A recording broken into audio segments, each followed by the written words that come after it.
Pada kali ini kita akan mengetahui satu kisah legenda tentang rumah panjang Indai dan perang Sindaat ataupun perang sihir dari suku kaum Dusun Lotut, Tuaran.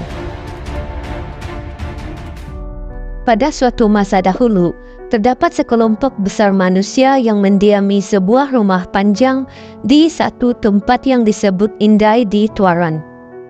Rumah panjang itu sangatlah panjang, sehingga jika terjadi kematian di hujung rumah panjang itu pada siang hari, maka berita itu hanya akan diketahui oleh orang yang berada di hujung rumah panjang yang satu lagi pada keesokan harinya.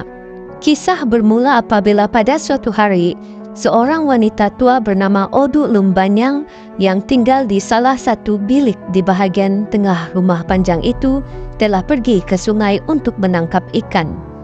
Namun setelah mencuba beberapa kali, Odu Lumbanyang tidak berhasil menangkap walau seekor ikan pun, kecuali seekor ketam yang sangat kecil.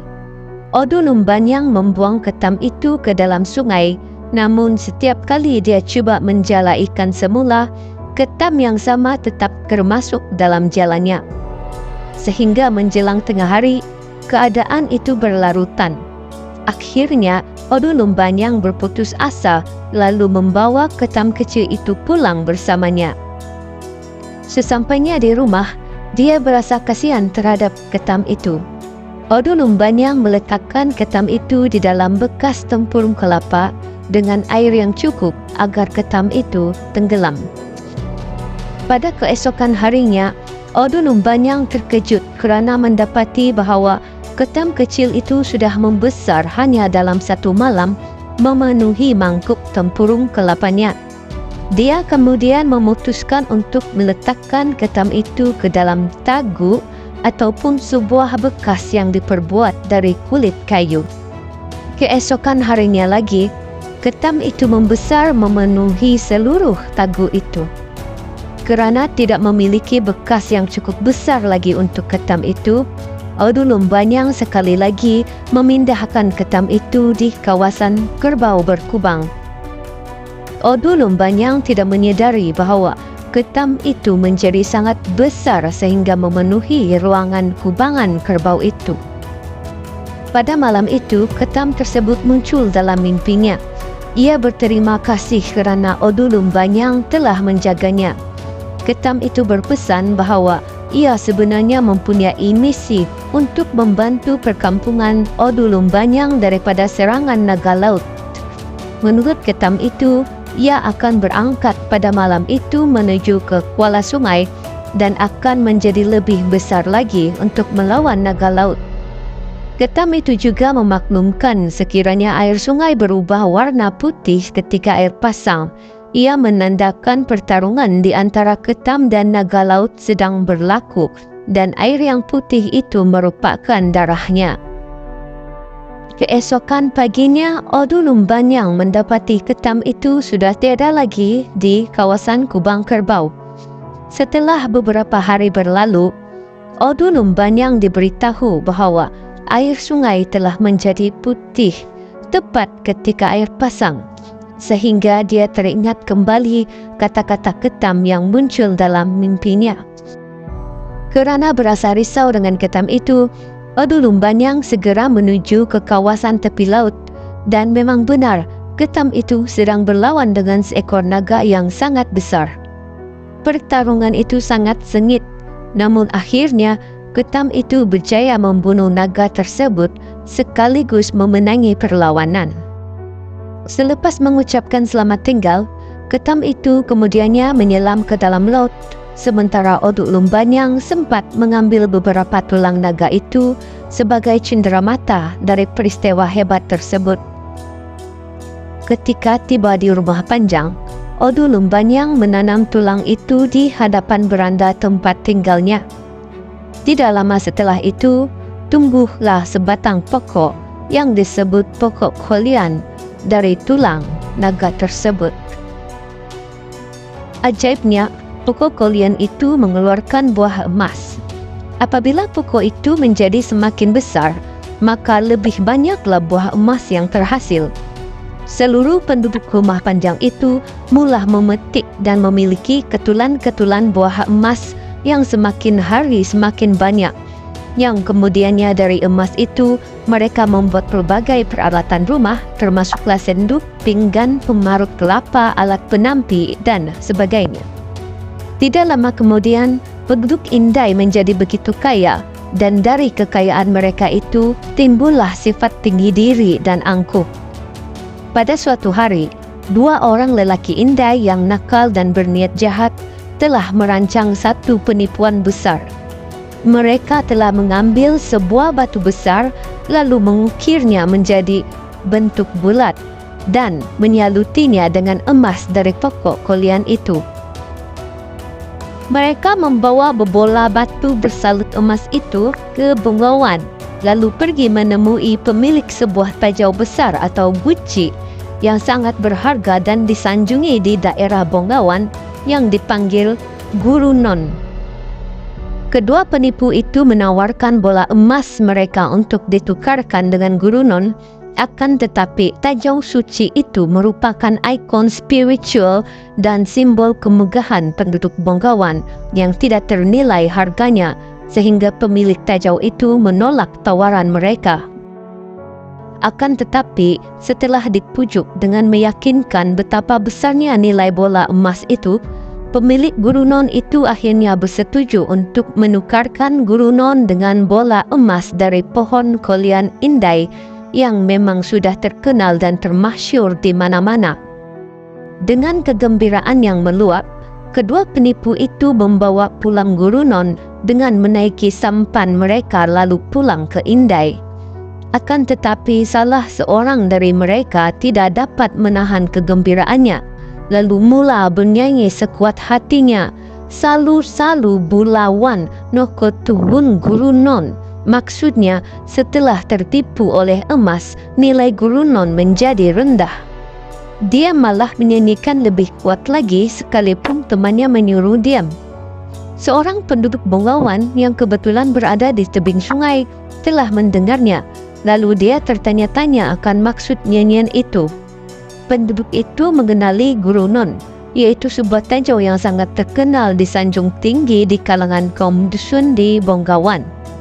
Lantas, penduduk itu bergegas ke rumah pemilik Guru Non dan menyampaikan bait nyanyian yang telah didengarnya kerana berasa curiga dengan maksud "Salu-salu bulawan noko tuhun Guru Non." Merasa tidak tenang, mereka lantas membelah bola emas itu dan sangat terkejut apabila mendapati di dalamnya hanya batu belaka. Kejadian itu merupakan satu tamparan dahsyat bagi masyarakat kaum dusun Bengawan yang begitu menyanjungi Guru Non. Perasaan marah dan dendam begitu meluap akibat rasa malu, rasa diperbodohkan, dan dikhianati oleh penduduk dari rumah panjang Indai Tuaran. Akhirnya, mereka memutuskan untuk membalas dendam. Dengan bantuan golongan ahli sihir mereka yang paling berkuasa, yaitu Bobolian, mereka menghantar topirik makhluk yang menyeret ke atas ke satu pohon hutan berdekatan dengan rumah panjang Indai. Setelah itu, kejadian pelik mula berlaku di rumah panjang Indai. Hari demi hari, ramai kanak-kanak hilang tanpa jejak. Usaha mencari semua kanak-kanak itu tidak berhasil. Namun, penduduk Indai menyadari bahawa mereka hilang selepas masuk ke dalam hutan untuk bermain. Oleh itu, beberapa orang pahlawan dihantar untuk mengekori kanak-kanak yang masuk ke dalam hutan dan menyiasat hal tersebut. Kelompok pahlawan itu akhirnya melihat satu makhluk berbentuk naga di atas sepohon pokok tinggi. Naga itu menjuntaikan sesungut panjangnya yang sangat cantik, berkilauan dan berwarna-warni. Kanak-kanak begitu tertarik dengan tali aneh yang tidak pernah mereka lihat sebelumnya, lalu pergi bermain dengan tali tersebut. Hujung sesungut itu lantas menggulung kanak-kanak yang bermain dengannya, ditarik naik lalu terus dimakan oleh makhluk itu. Lantas para pahlawan meluru untuk memotong sesungut makhluk yang disebut topirik itu. Akhirnya mereka berjaya membunuh makhluk tersebut. Bagi merayakan kejayaan mereka menyelesaikan misteri kehilangan kanak-kanak di rumah Panjang Indai, mereka menyiap kulit makhluk menyerupai naga itu lalu mengeringkannya untuk dibuat gendang. Namun, sejurus pukulan pertama dibuat ke atas gendang itu, satu bunyi aneh yang seakan suara berkata, "Tob, tob, mi tob." Maksudnya, tob, tob, saling menikam satu sama lain. Dan semua penduduk rumah Panjang Indai seakan-akan dipukau, saling menikam satu sama lain, melupakan siapa mereka, menyebabkan ratusan terbunuh. Tanpa mengetahui apa penyebabnya mereka saling berbunuhan, mereka sekali lagi memukul gendang itu, dan sekali lagi ia berbunyi, "Tob, tob, mi tob." Maksudnya, tob, tob, saling menetak.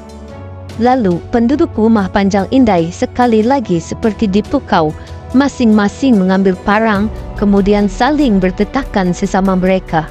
Sekali lagi, ratusan penduduk kampung mati. Setelah amukan reda dan keadaan kembali tenang, kesedaran serta kengerian mula mencengkam penduduk rumah Panjang yang masih tersisa. Mereka akhirnya menyadari bahawa hasutan untuk saling berbunuhan adalah berpunca dari kuasa sihir gendang itu, lalu mereka membakarnya.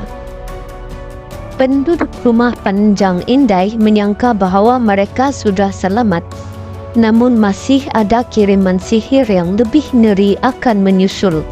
Orang dusun Bonggawan kemudian menghantar kepala babi terbang ke rumah Panjang Indai, disuruh hinggap dan bertenggek di bahagian bumbung rumah yang dapat dibuka untuk cahaya masuk dan mulai berkokok seperti ayam jantan. Setiap kali kepala babi terbang itu berkokok, ratusan orang yang mendengar kokokannya serta-merta akan mati. Penduduk rumah Panjang Indai dicengkam ketakutan. Mereka menyadari mereka tidak dapat melawan perang sihir yang mengerikan itu, lalu mengambil keputusan untuk meninggalkan rumah Panjang tersebut. 4 kelompok besar dibentuk. Kelompok pertama berhijrah ke daerah Kadamayan di Kota Belud. Kelompok kedua menuju ke Lembah Tambunan. Kelompok ketiga berhijrah ke Dataran Keningau. Dan kelompok yang keempat pula berhijrah ke Nunuk Ragang Ranau. Ia merupakan pengakhiran untuk rumah Panjang Indai. Indai tidak pernah diduduki lagi sehingga pada awal tahun 1950-an ketika beberapa orang dari kaum Dusun Lotud membuka kawasan tersebut. Ketika itulah mereka menemukan begitu banyak tajau atau guci yang dipercayai digunakan sebagai keranda dengan bukti penemuan tulang manusia di dalamnya. Di salah satu kawasan berhampiran juga telah ditemukan sejumlah besar kulit kepah yang telah lama terkubur. Penduduk masa itu juga turut menemukan timbunan senjata lama berupa parang, pedang, lembing, perisai, dan lain-lain yang dipercayai telah ditinggalkan oleh penduduk rumah Panjang Indai sebelum berhijrah menuju penempatan baru. Sudah banyak desakan ditujukan kepada pihak museum untuk melakukan penelitian geologi di kawasan tersebut, namun dikatakan masih belum ada tindakan yang menyusul. Kisah kehancuran Indai disampaikan berdasarkan kisah benar yang seharusnya menjadi satu kejadian sejarah dari suku kaum Dusun Lotud Tuaran. Cerita Indai dipenuhi unsur-unsur gaib, namun dipercayai sebagai kekuatan sihir, terutama pada zaman dahulu kala. Sejauh mana kesahihan kisah rumah Panjang Indai ini, mitos atau sahih, hanya peredaran waktu yang telah menjadi saksi.